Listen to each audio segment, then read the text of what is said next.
Well, welcome to day 3 of a very busy week. It's Wednesday and it's the afternoon of Local Enterprise Week here in Kildare. And we're bringing back a very, I nearly said old favourite. You can't do that, absolutely. A massive favourite. This has been one of the most successful series that have been run with Blaise over the pandemic. And today, it's all about looking at what we can do at this stage of the pandemic and planning for a post-COVID environment. So we're recording the session, we're open, we're live, and the chat room is open. So you have any questions for Blaise or for Jackie, you're very welcome to put them into the chat. So I have great pleasure to welcome our host, which is great. I'm passing over the host's duties to you, which is great, Jackie. And the head of Enterprise in Kildare, Leo, is Jackie McNabb, and joined by Blaise Brosnan from the Management Resource Institute. Over 25 years experience as a chief executive to a very well-known Irish national business and a business mentor to a range of Irish businesses. And I'm recognizing some of the names in the room. Many of you have worked with Blaise in the past. So welcome to you both. How are you? Very well, thank you. Very good, Noel. And I suppose just for those viewing, I'd like to introduce you to our studio here in our New Merits building. Noel, we're really incredibly proud of it. It's a fantastic facility in order to reach out to our clients as we move forward to support them in the local enterprise office. I'm absolutely delighted to have my great friend and mentor, Blaise Brosnan, with me today, and physically here with me today, because we've spoken so often, Blaise, through the camera. So it's really good. Although you're seeing us on camera, we're actually here today. So we're absolutely delighted with that. Oh, that's fantastic. So it is a big question that everybody would have. We know, and I know, remember, Blaise, you were always saying, this will pass, you know, hang in there. But you always said that critical planning was important. So I know that's going to be the topic of discussion. I'm going to pass over to you to kick things off. Over to you. Okay, well, I just might start by saying when we designed the format for today, Where to From Now, Blaise, we were actually referring to the pandemic and COVID. Little did we know that we would be faced again with further noise, as you'd call it, and world noise. And I suppose for many businesses, we're back in almost a semi-crisis mode again, would you suggest? Yeah, obviously the COVID, that cycle has kind of moved on a bit and we're all kind of geared up for the post-COVID period. But obviously Ukraine is just another one of these cycles. While it's terrible for the people involved, absolutely dreadful, you know, the world hasn't stopped either. And this cycle, I don't know how it's going to sort out, but like every other cycle, it will pass. And I suppose the message we want to get across today to, you know, Kildare business people and other business people, and that is that while this macro event is happening and it's terrible, we still have a responsibility, each and all of us, to look and be more professional, I think, at running our own businesses in the interim period. Absolutely. And if I were to suggest, and again, to repeat your own thoughts on it, is absolutely unbelievable humanitarian suffering. But at the if we take ourselves out of that and into our business day-to-day life, it is another obstacle. And you always believe in looking at them as another business challenge. Yeah, like irrespective, there's always macro trends going on out there. Sometimes they're good trends, sometimes they're bad trends. But I suppose while that's the backdrop against which we all trade, each business person, I think, have to look at their own business and become, I think, a bit more economically selfish for their own agenda. Because if they're more professional at running their own business, then the accumulation of all the businesses leads to better national performance, basically, and everybody gains from that. Now, is it easy? Of course it's not easy. If it was easy, everybody be at it, right? But invariably you'll find that some people will come through this very well. Others will be so defocused on the macro stuff that they'll forget about the fundamentals of their own business. And then there's a cohort of people in between those two extremes.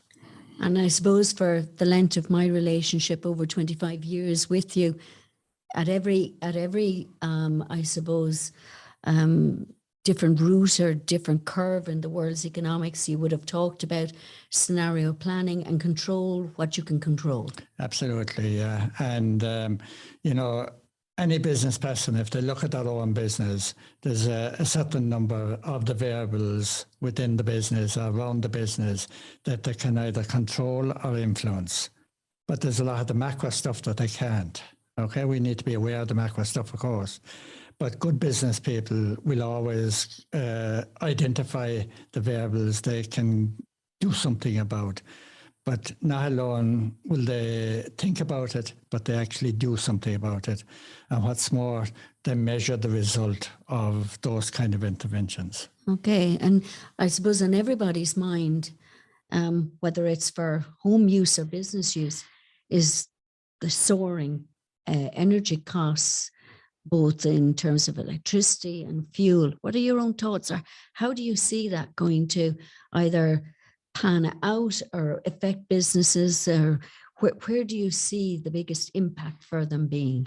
I think it'll be pretty global because energy has implications for lots and lots of things within our business, right? But I'm long enough around in business now to remember in the 70s and 80s when inflation was the real issue.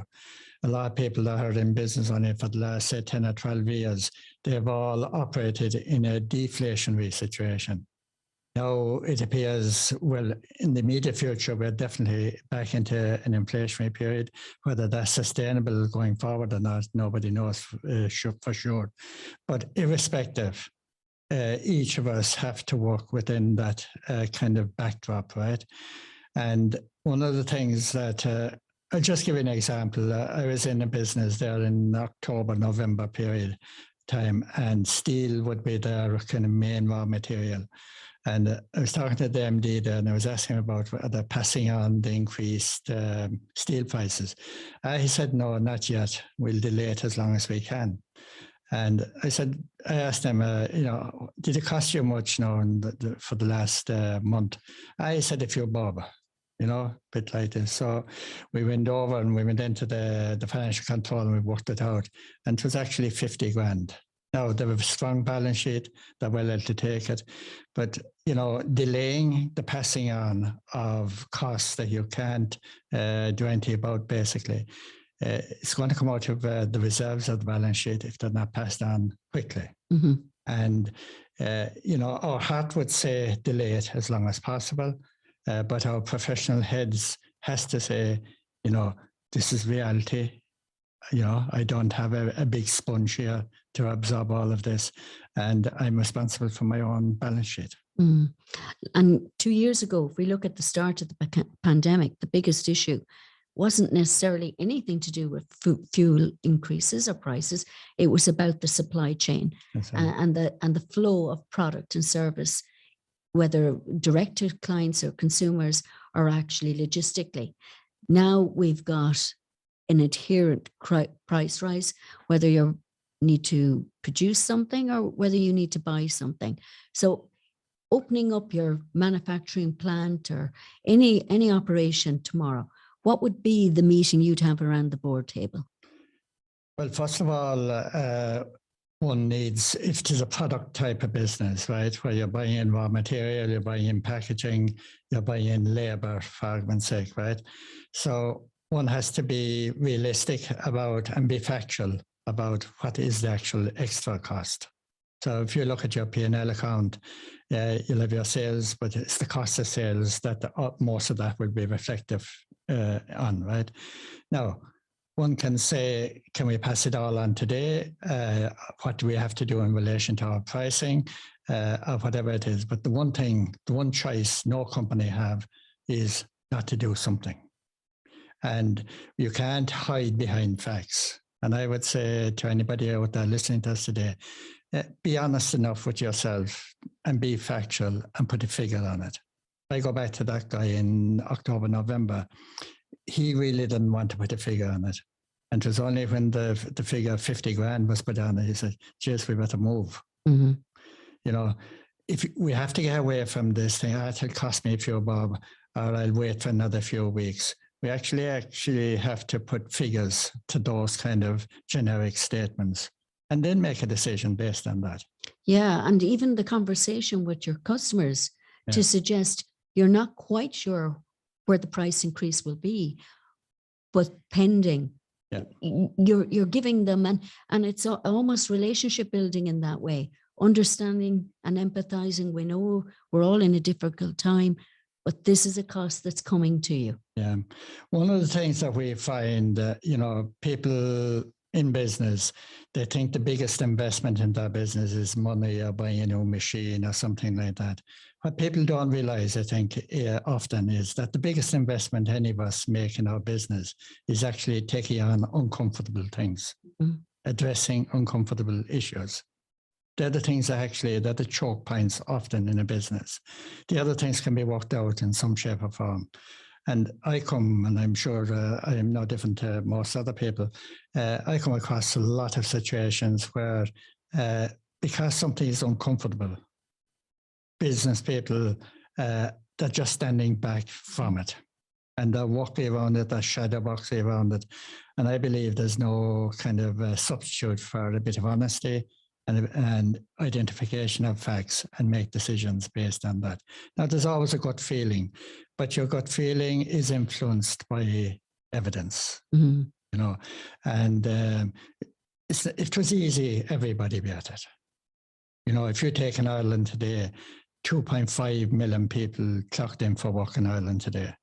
There's about 350,000 of those who are trying to run their own business. And the difference between them and the others is that any owner manager out there, they're on their own payroll.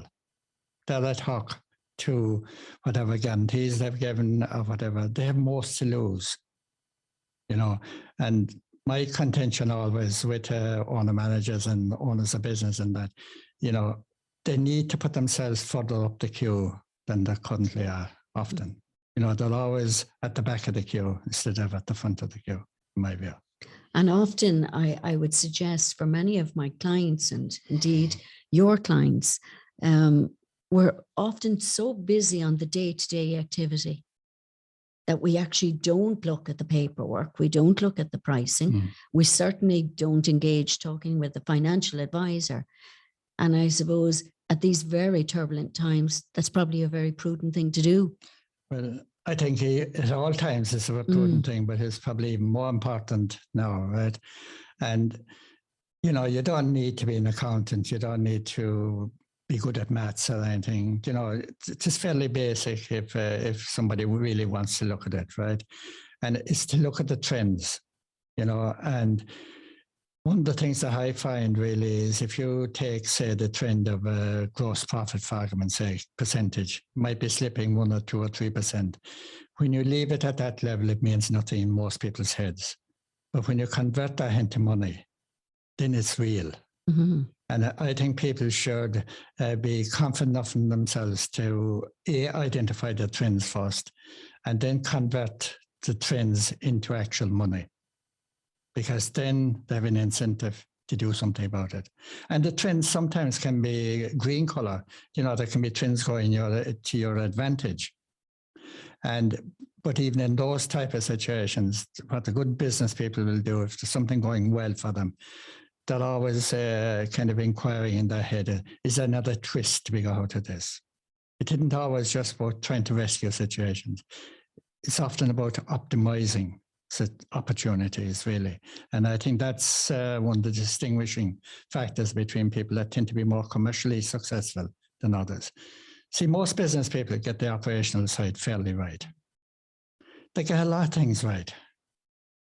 But, and you have heard me saying this before, we're the product of, or we're the victims, I think, of bad advice that was given to us in good faith. And bad advice given in good faith is deadly, in my view. And what was that bad advice? Work hard, work long, sweat more, and you'll be successful in business. Now, if that was the formula for business success, there'd be a lot more successful business out there. Well, I suppose at that point, it's a very good juncture for me to come in and give some advocacy for the business advice services of the local enterprise office, and indeed the mentoring services that are available, have been and will continue to be. And I would urge people to utilize the help. Often we're too busy doing the day job and, you know, not asking for help. Just to talk to, have a sounding board or talk to somebody about it.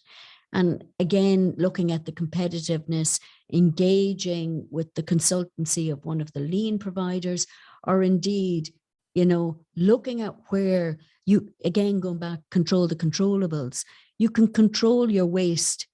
You can control those items. You're not going to control the oil price, but you can control what you're using, what you're wasting, and you know, availing of what's there to help you. Yeah, I agree with that. Yeah, and often an outside pair of eyes, they can see things that, you know, we get very blinded by our own environment. And, you know, I often describe it, we're there with our heads down, our backsides up, and we can't see around us, right? Whereas an outsider can come in and he or she will see something that they won't see.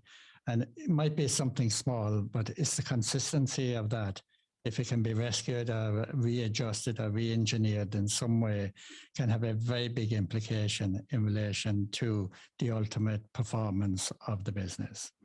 And the way I look at the business is three interlinked circles. The first circle is sourcing, the middle circle is the operation, and the third circle is trading. Now, where do most people spend most of the time? In the middle link, which is the operations. But where's the money? The money is actually really in the two links.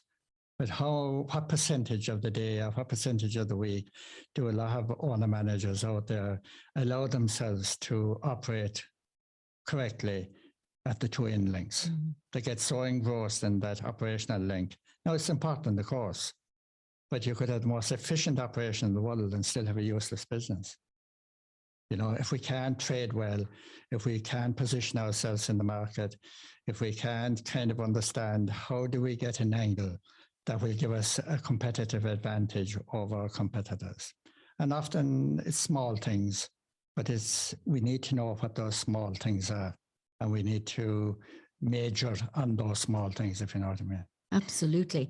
And I'm thinking again, reflecting 2 years ago as we headed into Cheltenham Week, you know, and the uncertainty of what we were going to be in.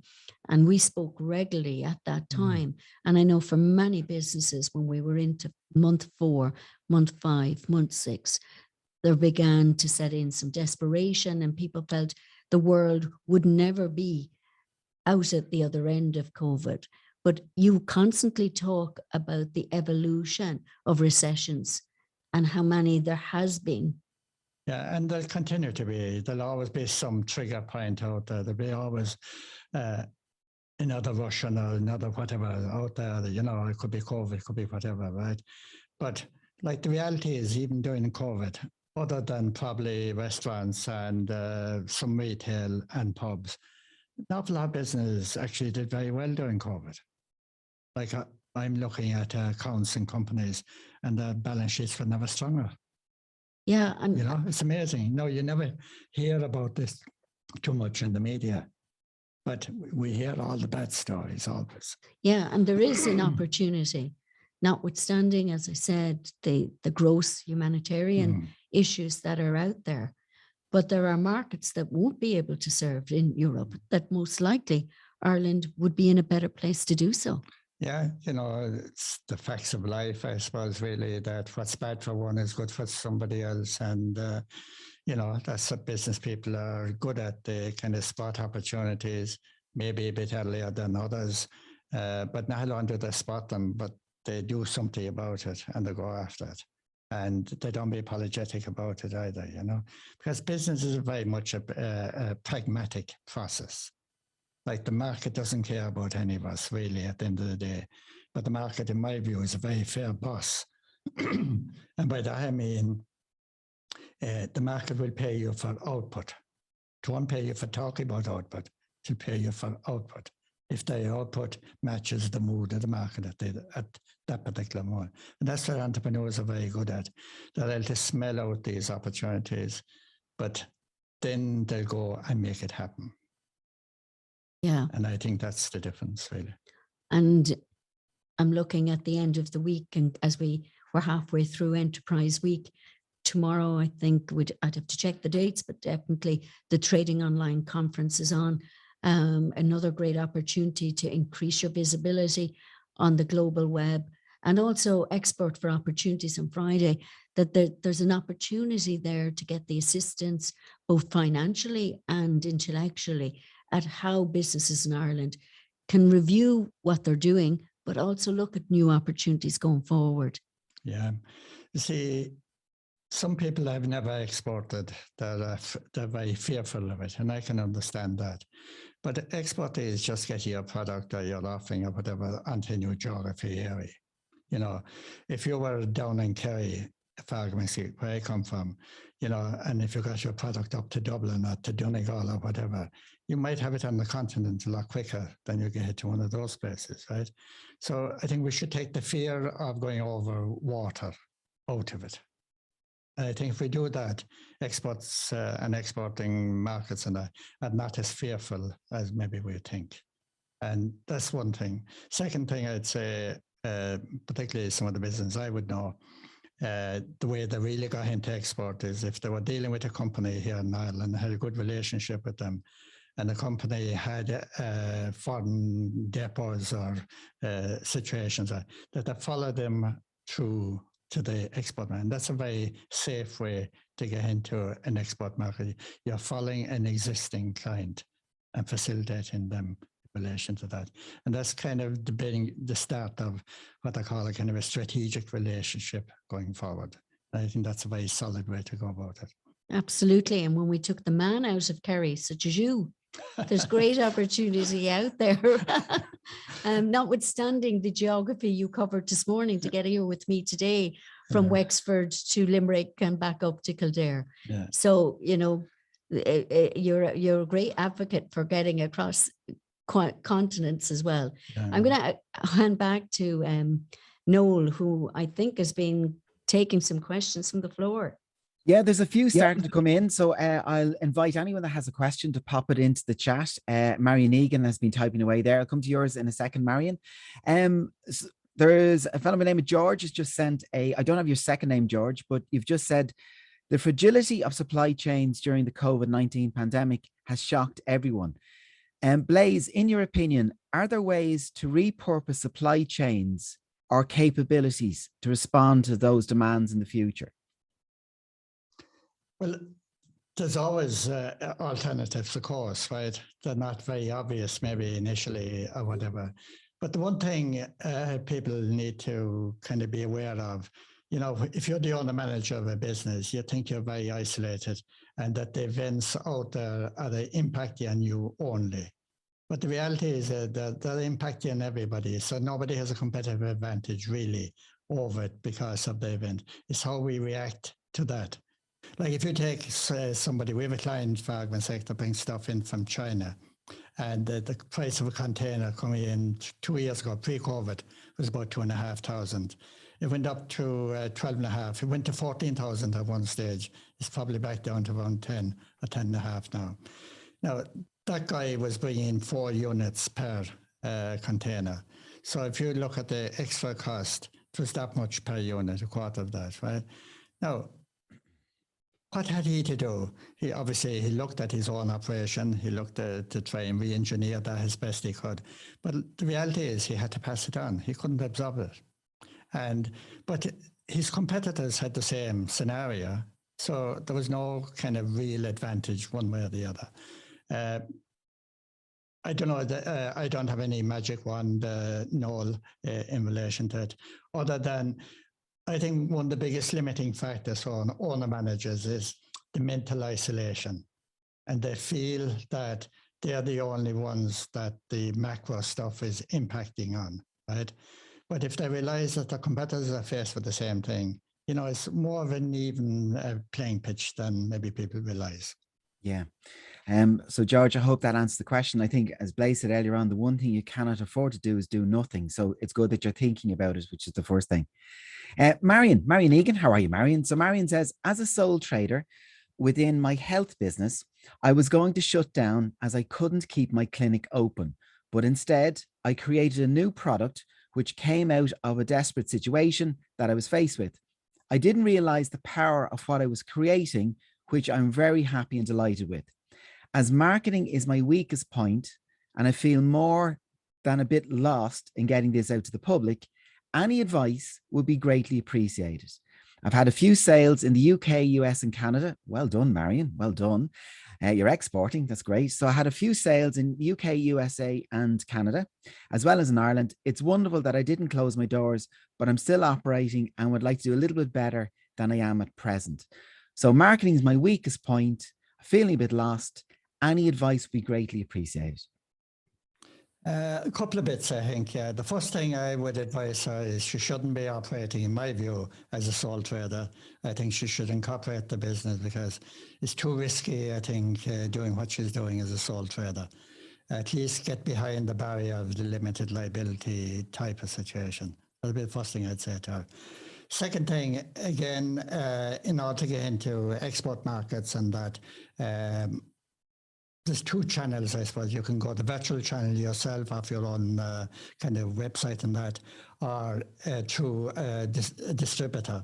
So if she really wants to get into volume, she would need to do a bit of market research and find out and tease out who would be the appropriate distributor for her in whatever niche, in whatever country she was going into, because they already have a channel to the market. Her product will be a complementary product to what they already have. But if she identifies somebody, she then needs to sit down and negotiate a deal that's appropriate for her. In relation to it, I think going alone, trying to open cold doors, the business may not live long enough to be successful if that's the case. Whereas if she's going through an existing channel, her margins won't be as good, obviously, but her costs won't be as high either. So if she wants to get volume in, I would say she should. Her channel to the market, I think, should be a combination of different, people that are already in that channel, distributors of some sort. Yeah, no, thank you for that. So I've got George is back giving me another private message. I might ask if you're putting a question, put it in so everybody can see it. This is just coming to me. George has just said, thank you for answering on the supply chain. He said the best piece of advice he's ever got was don't rely on assumptions. Talking to your clients either one-to-one or via the digital listing platforms. Ensure your remote workers have the tools, technology, and training they need. That's a really good point, isn't it? Remote working. It is a new way of working that we're still adapting to. Yeah, it is. Yeah. And we probably made more progress in that in 2 years than we'd normally make maybe in 12 years or whatever, And again, it just shows this capacity always there for change. It's just that we kind of resist it, or it takes its own life or whatever it is, right?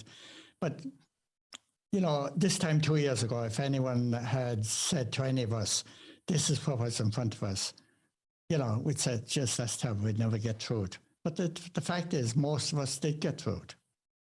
I was speaking to a girl down in there this morning, and she's in the restaurant business. Now, they had a dreadful time, obviously, coming over the last 2 years, but she's still around. And she's wiser today than she was this day 2 years ago. And there'll be, they have a chance now to make up lost ground, I think. And so it wasn't all a loss, really, along the way. And but again, I have never seen any statistics for the following statement, right? But it's a pure observation on my part.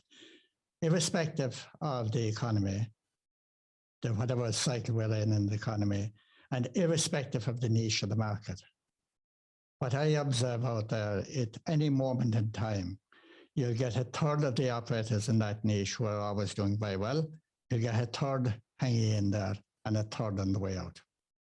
And I've observed that in lots of different niches, at lots of different time frames over the years.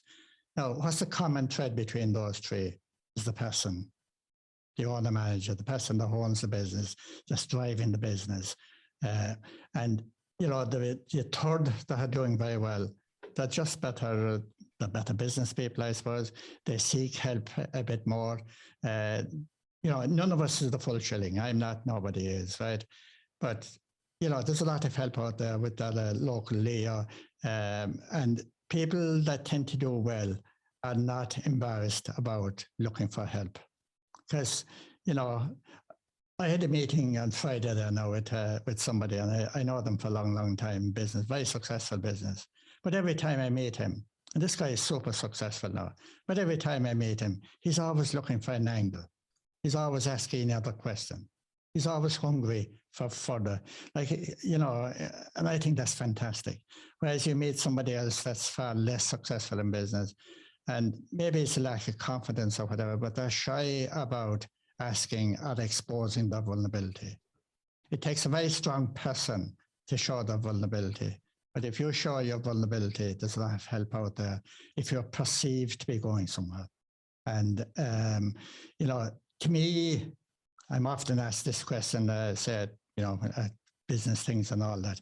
I think clarity of purpose is the bedrock on which success can be developed going forward. If we're not clear or clearer about what we want to achieve, then we're going round in circles. Noel, might I add to that?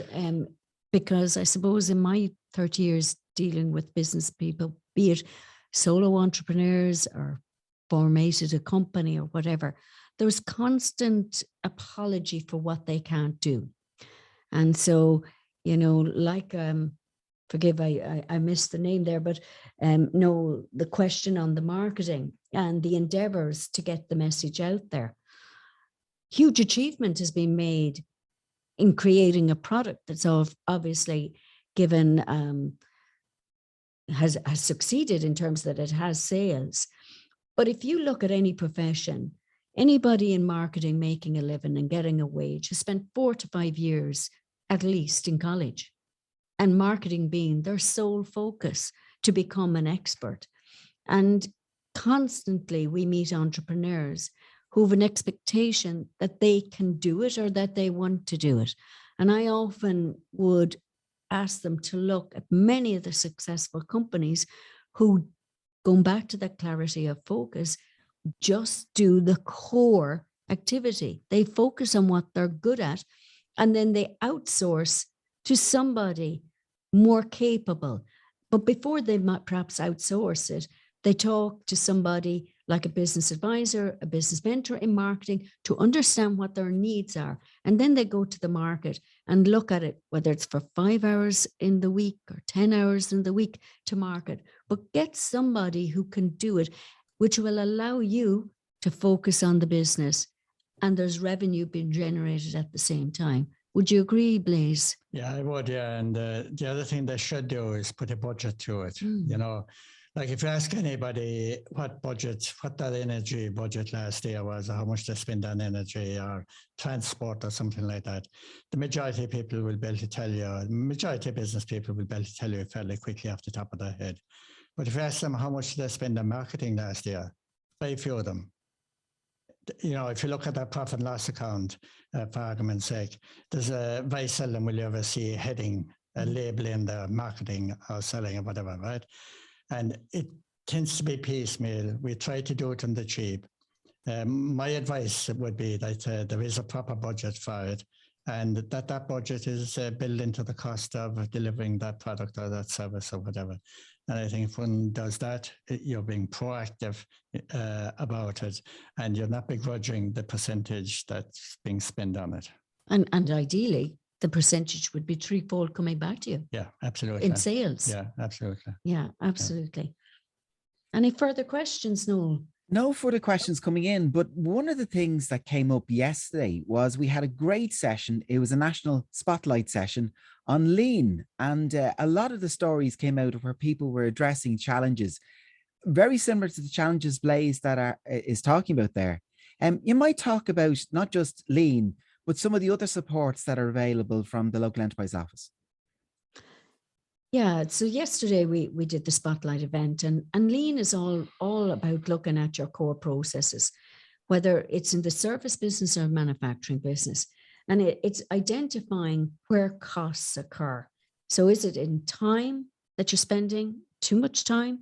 Is it in actual resources, being people, or is it in fact actual physical product or supply? And it is about ensuring that each of those areas are addressed to make your process of taking in a raw material to actually getting an invoice out to a client and the money back in is done as seamlessly and as cost effective.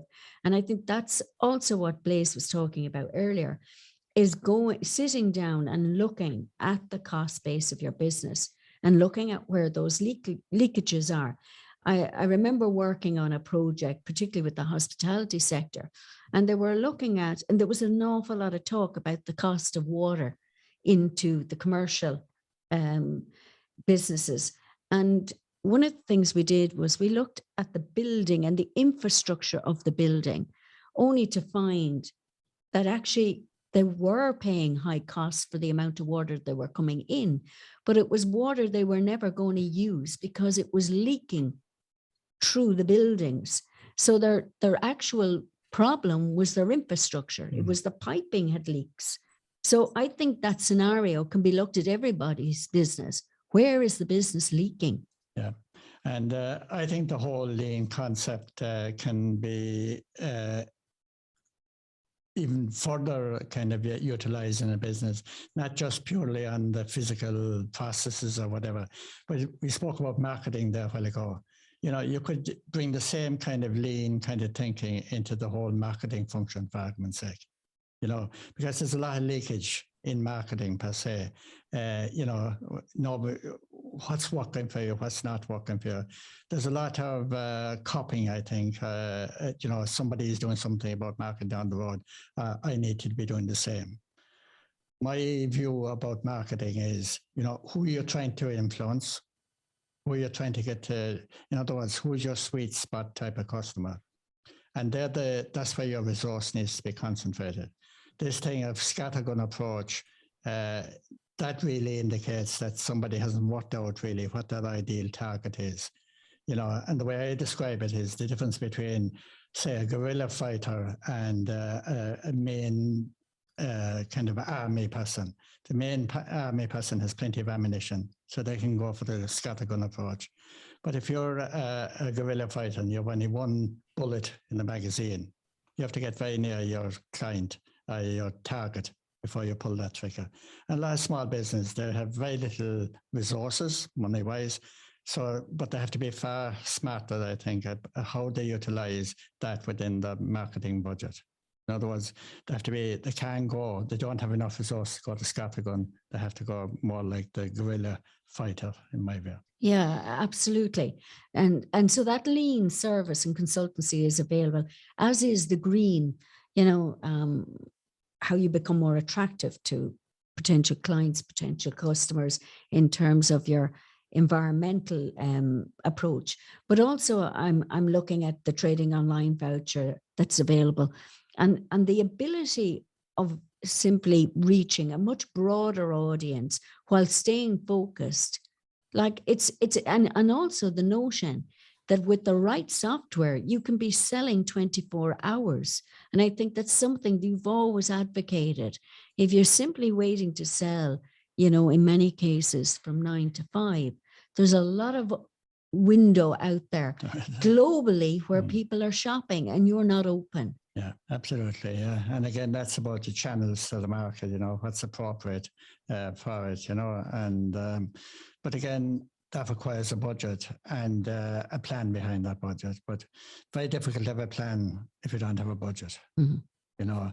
And in reality, it's the most important budget in a business is the marketing budget. But very seldom, very often, they don't have it. They spend it as a reaction to something.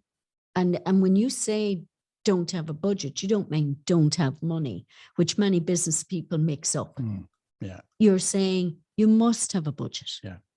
If you're in business, It's a fundamental item to satisfy, in the same way you've a budget to buy raw materials. Yeah, absolutely. Like if you look at your profit and loss account, the first figure in the profit and loss account is your revenue. Nothing happens in a business without a sale, full stop. So that's why I think your marketing budget and the plan behind it to make it more effective is probably the most critical budget of the whole lot. And you look at the majority of P&L accounts, you'll never see that label. It's mixed in there somewhere. And if something's mixed in, there's a fair chance that it's not being done very well. Well, there you go, Noel. The advocacy is, make the budget, and again, utilize what grant aid is out there, and indeed the expertise that's out there on the local enterprise office website. And to that point, I'd have to just acknowledge the great work the department do under John Mulcahy in the local enterprise office with those soft supports, such as lean, green for micro, and indeed the mentoring and business advice that's available to any business, any size and any sector. And I think that's a great time to remind people to keep an eye on the website. This is a celebration of everything that goes on every week of every year, not just in Kildare, but nationwide. And you can see there's a packed week this week in Kildare, but keep an eye on some of the other events that are taking place. But also, as Jackie and Blaise were saying there, the financial supports, the training and events, and the mentorship opportunity that's available there. Actually, I have one question just before we go to the next little bit. Blaise, based on your experience and dealing with the clients and customers, what is the most common query or challenge that you think businesses are facing at the moment? It's the query that you're faced with the most when you're mentoring a client company or a startup or established business, especially post-pandemic. Yeah, I think the most critical issue is how can somebody gain an edge, a sustainable edge, as Michael Porter would say, differentiate themselves away from the pack. Because if you're perceived to be the same as everybody down the road, you're very much at the commodity end of the thing, and you're into a very price sensitive situation. So some business by nature are just poor business to be in. Other business by nature are very good business to be in. So any business that's very easy to get into is a bad business, full stop. So it's easy to get into, but if it's easy to get into, it's easy for everybody else to get into it as well, right? So my strong advice to people is there some way that you can differentiate yourself away from the pack? We have a sign up in the office, and it says very simply, if you're part of the herd, you can never go any further than the herd. And the second part of that statement is, by the time the herd arrives, it's too late. So if you take that statement, or the message in that statement, if we are perceived to be the same as everybody down the road, our earning capacity is already, there's a ceiling to our earning capacity, and it's very price sensitive. So my advice all the time with people is there some angle we can establish? Is there some angle that's not easily replicated by somebody else? And it can be based on lots of different things. And it beholds every business person, I think, to look and say, is there some sustainable angle that I can establish here, and then convert that advantage into commerce? And not be afraid of converting it into commerce. And Blaise, if I were to add to that, I think a really good topical comparison right now about price sensitivity is people driving from fuel pump to fuel pump, because it's the nature to look at where can I get the cheapest deal. It's not the loyalty to the pump that you always went, it's where I can get the cheapest deal, opposed to somebody that has developed a brand and people drive to get the quality of product and the quality of brand or the quality of service. Yeah, absolutely. I think one last question I think all of us as business people should ask ourselves every so often, just stand back and look at the 20% of our best customers and ask ourselves, why are they our best customers? Why do they continue to deal with us? And if we could work out what that is, I think we'll be a long ways towards building a very successful business going forward. And the last point I'll make is never take your best customers for granted. I think we over-service bad customers and we often under-service good customers. And why do we do that? Because bad customers, they shout loudest, they shout most often, and they probably won't pay you at the end of the day anyway. Mm-hmm. You know, and that's uncomfortable for lots of people to make those calls. But if we're serious about the commerce of our business going forward, I think we have to be brave enough to do that. Yeah, it's great advice. And I think the person who wins the award on the question today is Marion Egan. Marion actually has come back and said, I received the trading online voucher, what helped me with the international market. So that was the person that was talking earlier on selling into Canada, the UK and the US. Which brings us to another little bit of celebration and awards. The National Enterprise Awards, Jackie. This has been, down through the years, a huge success for Kildare. There you are on the stage. So no pressure to who was going to be announced in the next few moments as the winner of the Kildare National Enterprise Awards, who will go on to represent the county in the national final. I've great pleasure to welcome Sonia Kavanagh, Interim Chief Executive of Kildare County Council, to talk a little bit about the awards. Sonia, how are you? You're very welcome. Hi, Noel, thanks very much, and good afternoon to the Cathaoirleach of the Council, the local enterprise team and all of the attendees at today's event. I'm delighted to be joining you virtually in the middle of National Enterprise Week. And as you said already, Noel, there's a packed calendar of events happening, and if you've missed anything, there's usually an opportunity to watch back as well.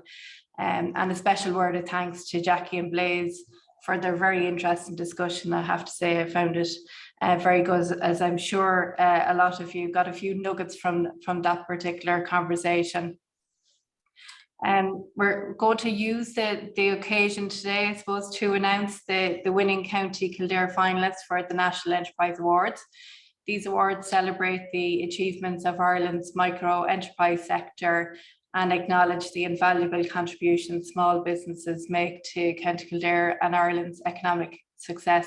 And as you mentioned, we have won this very prestigious award in the past. County Kildare has, and Jackie nearly hurdled onto the stage on those occasions. It was fantastic success and well done to those businesses. The winner announced today will win an investment of $2,500 into their business, and also this gorgeous, and it's difficult to see now, but this gorgeous bespoke award. The award has been specially commissioned from Warren Hayes in Coolree Design. Warren is based in Robertstown and makes beautiful handmade furniture and wooden gifts.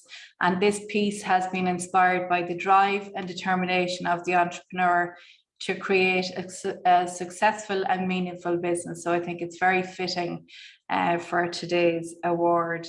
And I'm going to hand over to the Cathaoirleach of Kildare County Council, Councillor Naoise O'Cruall, to make the very important announcement today. So thank you.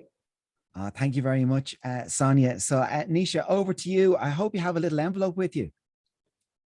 I have indeed, Noel, and Gurmila Malgut, and it's great to be with you. Actually, it's interesting listening to the conversation between Blaise and Jackie there. I work outside of the politics. I work in the SaaS sector, software as a service, and I work in customer success, which is kind of like account management. I'm working with some of the largest customers globally that we have. And it's interesting, you know, hearing about the key differentiator, particularly between competitors. And not being afraid, I think, as well, to talk about cost. And the differentiator for me, for a lot of time, from a professional point of view, is talking about value, and the value that we can deliver, and indeed you can deliver. And value comes in many forms, and it could be you have a better customer service, for example, and that if there is a problem that you're there, whereas your competitors mightn't. And I think, you know, that's a key thing that I certainly took away from that conversation between Blaise and Jackie, and I think it applies, you know, from small, medium enterprises to international tech firms as well. So it's interesting to see those connections. But moving on to, I suppose, the reason that I'm here today is for the Regional Enterprise Awards here for Kildare, and there's been a significant interest in these awards this year, which is great to see. And what stands out about all applications was the high standard. And we're very lucky to have such innovative businesses that are constantly striving to achieve more here in Kildare. And I'd also like to thank the team in the Leo office, as Sonia did, for their work in the event, Jackie, John, Noel, Doreen, and the entire team. And to Blaise Brosnan, obviously, for being with us and giving us his insights. I'm just going to hit him without any further delay. I'm pleased to announce the overall winner, and I have the envelope here. And I'll have to scroll down because I actually have it on the computer who the winner is as well with the information. But the winner is Cathal Leonard from Acornstar Ltd. Cordicus Cathal. So Acornstar Ltd provides very high quality, accredited, interactive online business health, safety and compliance online training that can be completed on any device. Acornstar Ltd is the original of the two portals, provides state-of-the-art solutions to take the headache out of corporate and business training. It specialises in high-quality interactive health and safety training. Cordicus Cathal, and very best wishes representing Kildare at the National Awards. And you wouldn't believe we have them here. There's nothing like doing it live. Hello, Cathal, and hello, Siobhan. How are you? Yeah, thank you. That means so much to us. Siobhan, co-founder, co-CEO. So yeah, no, we're over the moon. Thank you. Well, there's no pressure now, because Jackie likes to bound up to that stage as quickly as she can. So the national awards, she's going to practice that run and jump again. So no pressure. Yeah. Well, yeah. There's only. We hopefully we make plenty of room, and we'll roll out the red carpet for her. She deserves it. Well, the very, very best of luck to you both. Tell us, for those that don't know, tell us a little bit about the company and where Acornstar came from. Yeah, it was kind of a very. It was interesting talking to Blaise there. It was a very pragmatic evolution. Siobhan was in charge of implementing health and safety training for some global big player companies, and I was in the creative space, essentially working various multimedia platforms and with augmented reality. And I was kept seeing what the stuff she was looking at, and I wasn't impressed, and I dabbled in it earlier. So Siobhan kind of came up with the idea of, look, I think we can do this better. So we did our research. I started putting some stuff together. So we had the expert in the field with the creative side of things. And then we started implementing augmented reality. And that got very interesting. We came from a very small player. In 2.5 years, we worked with brands like Glambia, AXA Insurance. We've literally thousands of people on our books now. And I know the competition has been very stiff. I'm a fan of those drinks and kombucha and stuff, and I buy them, and we don't take this lightly at all, because we know that the heart and soul and the effort that goes into making those businesses. So this was something we did not assume, and we really do appreciate it. But I do want to add what we did with the local enterprise office was that we went for the Agile grant, and the Agile grant enabled us to fund a new project, which is a new portal using all the cool stuff we did.